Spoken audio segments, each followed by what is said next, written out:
Oke, Assalamualaikum warahmatullahi wabarakatuh. Perkenalkan, kami dari kelompok 2 akan mempresentasikan sebuah makalah mengenai pengukuran ranah afektif pada mata kuliah model penilaian kelas yang diampu oleh dosen Pak Ahmad Kusaini MPD.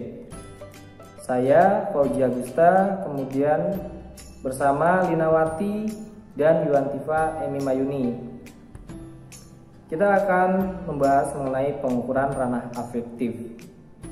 Ada 5 sub yang akan kita bahas. Yang pertama mengenai pengertian ranah afektif, hakikat dari ranah afektif. Yang kedua, kita akan mempelajari tingkatan macam-macam dari pengukuran ranah afektif.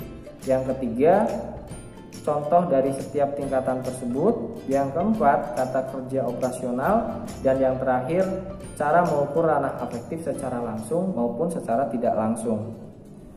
Oke, langsung aja kita masuk ke dalam materi. Yang pertama adalah pengertian dan hakikat ranah afektif. Sebenarnya apa sih ranah afektif itu? Ranah afektif itu merupakan ranah yang berkaitan dengan sikap, karakter, nilai yang ada pada diri seseorang. Contohnya, sikap yang ada dalam diri seorang siswa, memiliki sikap percaya diri, kemudian jujur, bertanggung jawab, rasa ingin tahu, seperti itu. Terus, penilaian ranah afektif itu sangat penting di dalam kegiatan pembelajaran.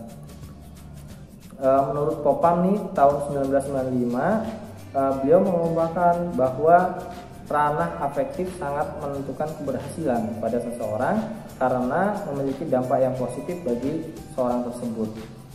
Siswa biasanya kesulitan dalam mempelajari mata pelajaran yang sulit, dan guru harus memberikan dorongan motivasi kepada siswa agar siswa itu dapat memenuhi kompetensi yang telah ditentukan.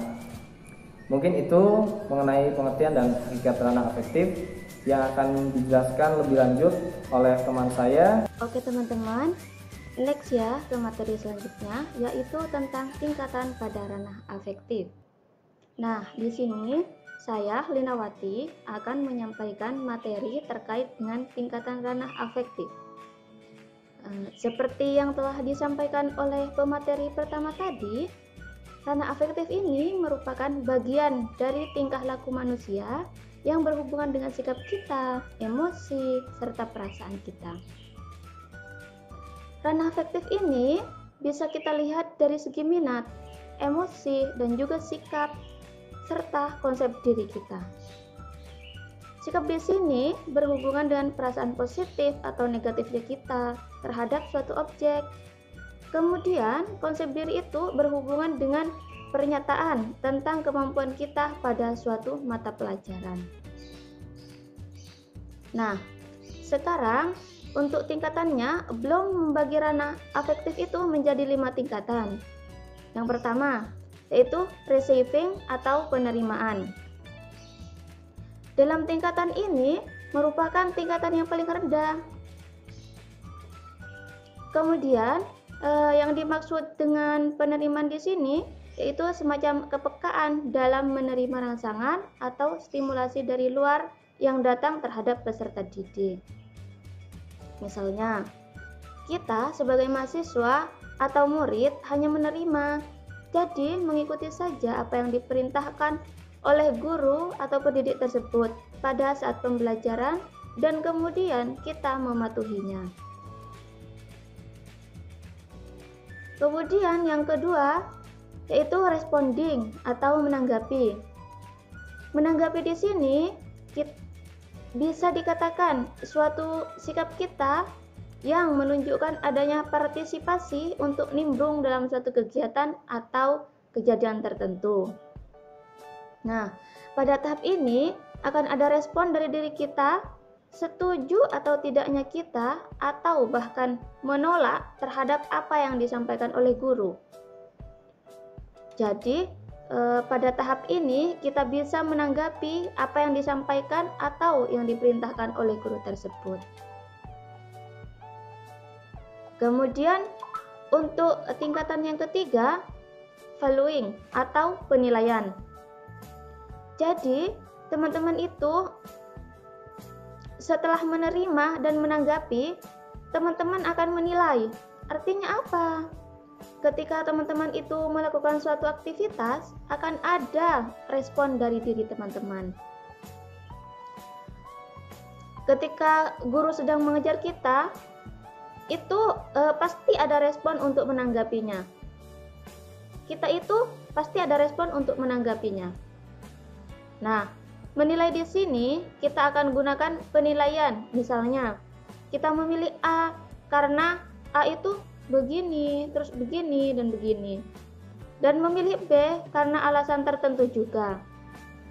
Jadi, itu sudah ada penilaian terhadap suatu kejadian.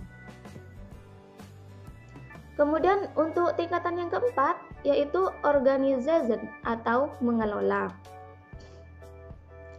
Mengelola di sini dalam artian kita sudah punya kemampuan untuk memanage diri kita sehingga tingkatannya itu di atas menilai.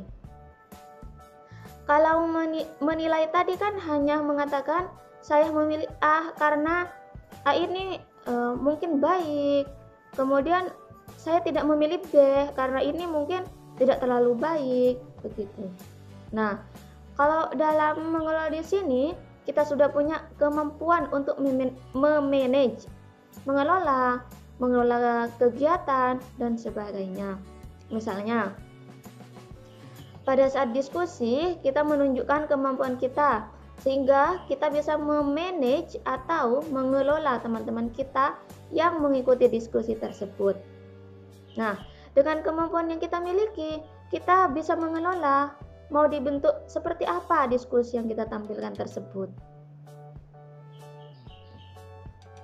Kemudian yang terakhir, yaitu tingkatan yang paling tinggi, yaitu characterization atau karakteristik.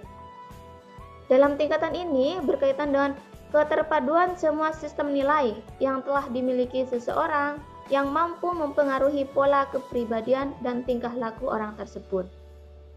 Nah, jadi dalam tingkatan ini kita bisa mempengaruhi, tidak hanya memanage, tetapi kita itu sudah mempengaruhi jalan pikirannya.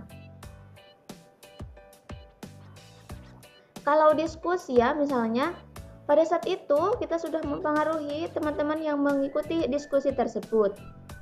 Sehingga mereka akan setuju terhadap apa yang kita sampaikan dan argumen apa yang kita kemukakan. Jadi itu ya teman-teman, 5 tingkatan yang dikemukakan oleh Bloom. Selanjutnya yaitu penggunaan kata kerja operasional. Nah, di sini banyak sekali ya penggunaan kata-kata dalam kata kerja operasional itu. Yang pertama itu pada tingkatan pertama itu kan tadi menerima. Nah, kata kerja operasional yang bisa digunakan yaitu bisa memilih, mempertanyakan, mengikuti, menjawab, memberi, dan masih banyak lagi. Kemudian untuk tingkatan yang kedua yaitu merespon. Itu kata kerja operasional yang digunakan seperti menjawab, membantu, mengajukan, mengompromi, menyambut, menyetujui, dan lain-lain. Kemudian untuk tingkatan yang ketiga yaitu menghargai. Itu kata kerja operasional yang digunakan ialah mengasumsikan, meyakini, melengkapi, meyakinkan, dan lain-lain. Kemudian untuk tingkatan yang keempat yaitu mengorganisasikan. Nah, kata kerja operasional yang digunakan yaitu menganut, mengubah, menata, mengklasifikasikan, mengkombinasikan, mempertahankan, membentuk, dan sebagainya. Kemudian untuk tingkatannya terakhir yaitu tingkatan kelima yaitu karakteristik. Nah, kata kerja yang digunakan yaitu seperti mengubah perilaku, berakhlak mulia, mempengaruhi, mendengar, mengkualifikasi, serta menunjukkan. dan masih banyak lagi ya. Nah, saya kira seperti itu teman-teman. Selanjutnya, saya Yuantifa Mayuni akan membahas tentang cara pengukuran efektif secara langsung dan juga tidak langsung. Pengukuran efektif itu tidaklah semudah dalam mengukur kognitif pada seseorang, karena seperti yang kita ketahui, efektif merupakan penilaian sikap dan juga karakter siswa yang berbeda-beda. Jadi yang kita ketahui bahwa setiap karakter dan juga sifat pada seseorang itu memiliki kriteria yang berbeda-beda. Ada yang baik, ada yang buruk, dan juga ada yang netral. Ada yang tahu kenapa pengukuran ranah efektif ini harus dilakukan pada seseorang? Jadi begini, alasannya itu pengukuran ranah efektif sangat diperlukan karena bertujuan untuk kita bisa mengetahui seberapa besar keinginan siswa dalam melakukan sesuatu, mencapai suatu tujuan, dan juga bisa memperbaiki diri seseorang tersebut. Misal contohnya ketika seseorang itu memiliki sifat buruk, jadi pengukuran ranah efektif itu bisa membentuk suatu karakter yang baru dan juga bisa memperbaiki kesalahan atau memperbaiki sifat-sifat buruk yang ada pada diri seseorang tersebut. Jadi pengukuran efektif itu ada dua, yang pertama secara langsung dan juga secara tidak langsung. Yang pertama kita akan membahas tentang pengukuran ranah efektif secara langsung, yaitu pengukuran ranah efektif menggunakan dua cara. Yang pertama ada observasi dan juga menggunakan skala. Yang pertama kita akan membahas tentang observasi. Apa observasi itu? Observasi merupakan cara menilai seseorang atau cara menilai sikap seseorang dengan melalui pengamatan atau penelitian secara langsung menggunakan indera kita. Contoh dari pengukuran ranah efektif yang menggunakan observasi adalah seperti contohnya ketika kita menjadi seorang pendidik. Nah, kita meneliti seberapa tepat waktu siswa dalam masuk kelas, seberapa tepat waktunya mereka mengerjakan tugas, mengumpulkan tugas, dan juga hormat kepada guru. Seperti itu. Jadi kita melihatnya secara langsung di dalam kelas ataupun di luar kelas. Jadi seperti itulah karakter yang harus kita amati dari siswa. Bukan hanya itu saja, banyak sekali yang harus kita amati dalam pengukuran ranah efektif seperti ini. Terus selanjutnya menggunakan skala, yaitu skala adalah metode pengukuran dengan menggunakan perbandingan untuk menilai sikap seseorang. Pada skala ini ada beberapa contohnya seperti skala Likert, skala pilihan ganda, yang juga banyak sekali. Kita akan bahas satu-satu. Selanjutnya kita akan membahas tentang beberapa macam skala untuk pengukuran ranah efektif pada seseorang. Yang pertama yaitu skala Likert. Apa itu skala Likert? Skala Likert adalah metode pengukuran ranah efektif seseorang dengan menggunakan pernyataan-pernyataan dan juga jawaban. Nah, di sini jawaban-jawaban tersebut menggunakan seperti setuju, setuju saja, netral, tidak setuju, dan juga kurang setuju. Contohnya seperti ini, siswa itu menunjukkan rasa senangnya ketika dia menghafalkan vocabulary pada saat beraktivitas di rumah, begitu.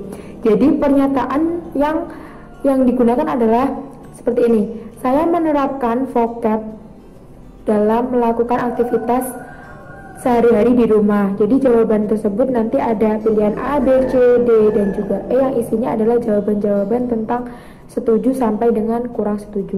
Yang kedua yaitu kita akan membahas tentang skala pilihan ganda. Apa itu skala pilihan ganda? Skala pilihan ganda merupakan cara pengukuran dengan menggunakan pilihan ganda dalam suatu pernyataan-pernyataan. Contohnya, saya menghafalkan vocab pada saat bersih-bersih rumah. Saya merasa ... Jadi nanti pada pilihan multiple choice-nya akan ada seperti pilihan ganda seperti biasa ya. Yang pertama yaitu mudah, yang B senang, C tidak begitu sulit, yang D sedikit, dan juga yang E merasa sangat sulit. Seperti itu. Jadi nanti siswa akan memilih salah satu jawaban. Jika merasa senang, dia akan menjawab yang jawaban B, ataupun jika dia merasa kesulitan akan menjawab E. Dan yang ketiga adalah skala Thurston. Jadi skala Thurston ini hampir sama, mirip dengan skala Likert, tapi hanya membedakan kalau yang pada skala Thurston ini menggunakan kurang lebih 10 item dalam perbandingan. Jadi dari angka 1 dan juga angka 10 seperti ini. Jadi di tengah-tengahnya nanti angka 5 merupakan netral seperti itu. Jadi setiap kali ketika siswa mengisi suatu pernyataan menggunakan skala Thurston ini tinggal menyentang-nyentang. Selanjutnya yaitu tentang skala diferensial. Apa itu skala diferensial? Skala diferensial yaitu skala yang digunakan untuk mengukur ranah efektif seseorang dengan menggunakan 3 dimensi kategori. Yang pertama, baik dan juga tidak baik. Yang kedua, lemah dan juga kuat. Yang ketiga adalah aktif dan juga pasif. Jadi setiap peserta didik jika diberi satu pernyataan, mereka harus mengisi ketiga-tiganya dari pernyataan tersebut. Dan yang terakhir yaitu pengukuran minat. Pengukuran minat ini menggunakan sebuah indikator yang akan digunakan untuk mengukur ranah efektif pada seseorang. Jadi biasanya akan disediakan tabel dan tabel tersebut akan ada skala-skalanya seperti sangat sering, netral, jarang, dan juga bahkan tidak pernah. Jadi pada pengukuran minat ini akan dijumlah totalnya sehingga akan memunculkan nilai-nilai. Jika nilainya A akan memenuhi kategori baik, B akan memenuhi kriteria yang baik saja, dan yang C adalah kurang baik seperti itu. Jadi selanjutnya kita akan membahas yang kedua, yaitu tentang pengukuran ranah efektif secara tidak langsung. Seperti yang kita ketahui ya, bahwa pandemi ini sangat menyusahkan banyak orang, bahkan kita tidak tahu sikap seseorang itu seperti apa, berubah bagaimana gitu ya. Jadi menurut saya pengukuran ranah efektif secara tidak langsung ini bisa dilakukan melalui media. Contohnya kita membuat angket, kuesioner yang berisi tentang pernyataan-pernyataan sama seperti yang secara tidak langsung tadi. Kalau bedanya, kalau secara langsung tadi kan kita menggunakan alat indera, cuma kan kita sekarang ya lagi tidak langsung seperti ini ya, jadi bisa mungkin kita menggunakan apa yang ada di media, jadi bisa menggunakan angket tersebut itu tadi. Jadi dengan adanya angket itu kita bisa menilai karakter seseorang itu seperti apa, baik buruknya seseorang itu seperti apa. Jadi dari angket-angket tersebut itu harus dijawab dengan sejujurnya seperti itu.